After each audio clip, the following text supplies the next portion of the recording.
जंघा और चरण से क्रमशः ब्राह्मण, क्षत्रिय, वैश्य और शूद्र को उत्पन्न किया। इस श्लोक से साफ साफ पता चलता है कि जिसे ब्राह्मण, क्षत्रिय, वैश्य, शूद्र को गुण कहा जा रहा है वह गुण नहीं है, बल्कि जन्म से ही पैदा होने की बात कही जा रही है। और यहाँ पे शूद्र को शरीर के सबसे निचले हिस्से चरण से उत्पन्न किया हुआ बताया जाता है, यानी कि शूद्र के आत्म सम्मान को नीचा दिखाया गया है। अध्याय 191 श्लोक। ब्रह्मा ने उपयुक्त तीनों वर्णों का गुणानुवाद करते हुए सेवा करना यह एक ही कर्म शूद्रों के लिए निश्चित किया है। यानी कि इस श्लोक में यह बताया जा रहा है कि शूद्र का काम सिर्फ सेवा करना है और ये ब्रह्मा ने बनाया है। ब्रह्मा कौन है? इस मनु स्मृति के अनुसार वह रचयिता है मानवों का और सृष्टि का भी। तो यहाँ से साफ साफ पता चलता है कि शूद्र के आत्म सम्मान को मनु स्मृति निश्चित कर देता है कि वह सेवा के लिए ही बना है, यानी कि गुलामी के लिए। और यहाँ से एक बात और भी स्पष्ट होती है कि यह SC ST, जिसे कि उस समय अनटचेबल भी कहा जाता था, उसके लिए ये इस्तेमाल नहीं हो रहा है, बल्कि ये पिछड़े वर्ग के लिए इस्तेमाल हो रहा है। क्योंकि अनटचेबल लोगों को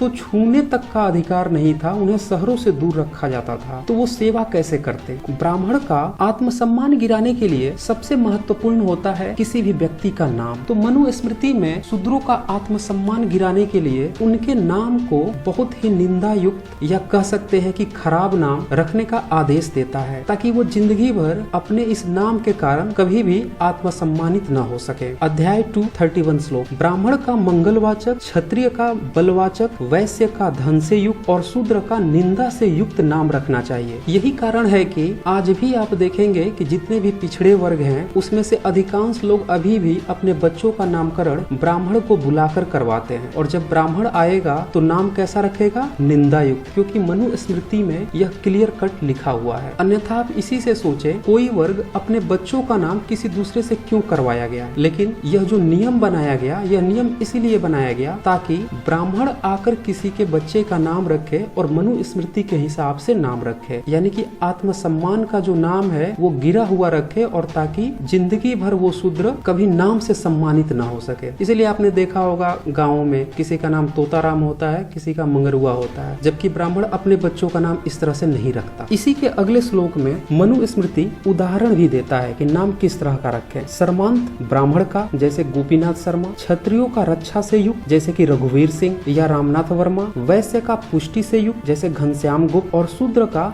दास से युक्त, जैसे कि बलराम दास नाम रखना चाहिए। तो यहाँ से भी स्पष्ट हो रहा है कि जो कुछ लोग ये कहते हैं कि वर्ण व्यवस्था गुणवाचक है, विशेषण है, यह पूरी तरह से गलत साबित हो रही है। क्योंकि एक ही घर में एक बच्चा पढ़ लिख ले तो वो ब्राह्मण हो जाएगा, और एक बच्चा न पढ़े तो वो शूद्र हो जाएगा, और जब शूद्र हो जाएगा तो उसका नाम निंदा युक्त होगा, और जो पढ़ लिख लेगा उसका ब्राह्मण जैसा नाम होगा। ऐसा तो कहीं होता नहीं है। दूसरी बात कि उसी घर में एक बच्चा बिजनेस करने लगे तो क्या उसका टाइटल गुप्त यानी कि गुप्ता रखा जाने लगेगा? तो ये पूरी तरह से मनु स्मृति जातिवाद की बात करता है। और जो लोग ये कहते हैं कि नहीं, वर्ण तो सिर्फ गुण है, वो कोई भी हो सकता है, या पूरी तरह से फर्जी है। कुछ और आप श्लोक देखेंगे तो पूरी तरह से स्पष्ट हो जाएगा कि मनु स्मृति जातिवाद की ही बात करता है और पूरी तरह से शूद्रों के उत्पीड़न की ही बात करता है। तो यहाँ पे स्पष्ट रूप से मनु स्मृति किसी शूद्र के नाम को ही निंदा युक्त रखकर उसे जिंदगी भर अपमानित करने की आदेश देता है। सेकेंड, एजुकेशन से दूर कर देना। अब सवाल यह है कि ये जो मनु स्मृति की बातें हैं वह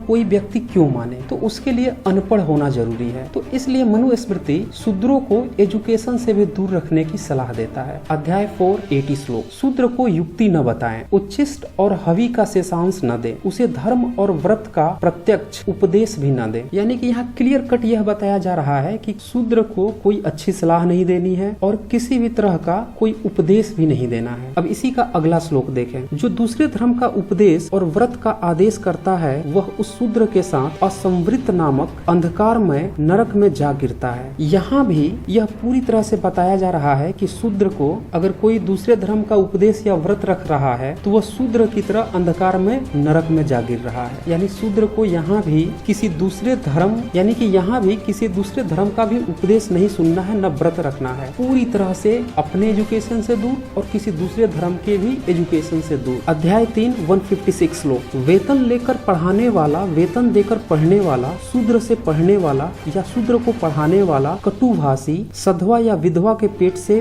पर पुरुष द्वारा उत्पन्न ब्राह्मण देव और पितृ दोनों कार्यों से त्याज्य है। त्याज्य मतलब प्रतिबंधित है। अब यहाँ पे क्लियर कट लिखा हुआ है कि शूद्र से पढ़ने वाला और शूद्र को पढ़ाने वाला। तो जो लोग ये बोल रहे हैं कि शूद्र गुण है, उनके मुंह पर यह तमाचा है श्लोक। वास्तव में शूद्र से पढ़ने वाला यानी कि जाति की बात हो रही है, अन्यथा वो किसी को पढ़ाएगा कैसे? अगर एक शूद्र पढ़ा हुआ है और फिर भी वो शूद्र कहा रहा है, इसका मतलब कि उसकी जाति है। इसी में आगे ये कहा जा रहा है कि शूद्र को पढ़ाने वाला। अब बताइए, इससे भी स्पष्ट हो रहा है कि जाति की ही बात हो रही है। एक शूद्र का बच्चा जो है उसको अगर आप पढ़ाओगे नहीं तो वो पढ़ेगा कैसे? और एक ब्राह्मण का ही बच्चा है, अगर नहीं पढ़ रहा है तो आप उसे शूद्र कह दो, अगर गुणवाचक है तो फिर उसे पढ़ाओगे ही नहीं, क्योंकि शूद्र को पढ़ाने वाला प्रतिबंधित है। कुल मिला के यह बात चल रही है कि शूद्रों को एजुकेशन से बिल्कुल भी दूर कर देना है। अब जब एजुकेशन से भी शूद्र दूर हो जाएगा तो बचता है उसकी आर्थिक स्थिति। अगर किसी शूद्र के पास एजुकेशन नहीं है, सम्मान नहीं है, लेकिन उसके पास अगर संपदा है तो भी वो गुलाम होने से मना कर सकता है। तो इसलिए मनुस्मृति शूद्रों को गुलाम बनाने के लिए उन्हें धन छीन लेने की भी बात करती है। अध्याय 8 417 श्लोक। काम आ पढ़ने पर असंबंधित शूद्र का धन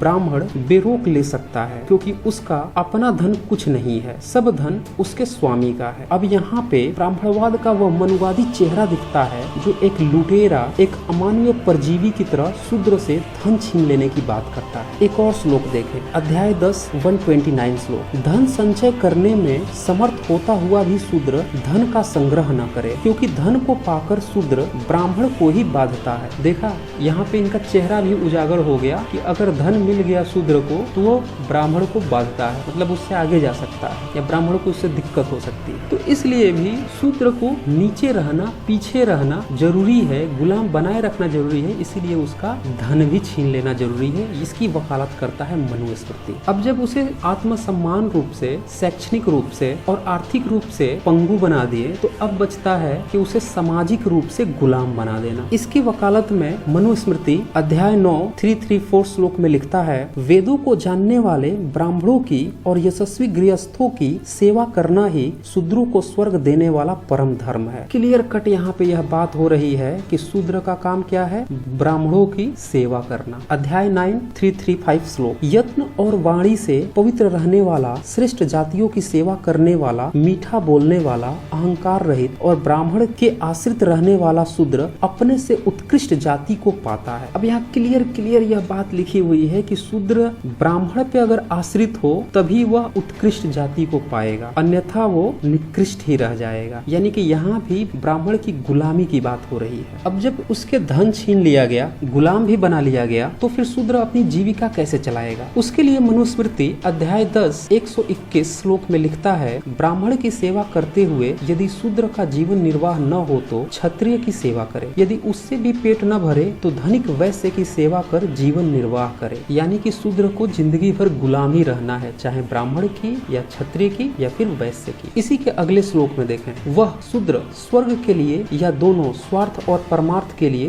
ब्राह्मणों की ही सेवा करे। इस शूद्र की ऐसी प्रसिद्धि होना ही उसके लिए कृतकृत्यता है। यानी कि ब्राह्मण की सेवा जो शूद्र कर रहा है तभी उसे स्वर्ग मिलेगा, स्वार्थ और परमार्थ मिलेगी। प्रलोभन भी दिया जा रहा है। कुल मिला के शूद्र को कैसे भी करके ब्राह्मण की सेवा करनी ही करनी है, ये मनुस्मृति वकालत कर रहा है। अब इसी का अगला श्लोक देखें, ब्राह्मण की सेवा करना ही शूद्र का विशिष्ट कर्म कहा गया है। इस कार्य से भिन्न वह जो कुछ कार्य करता है वह उस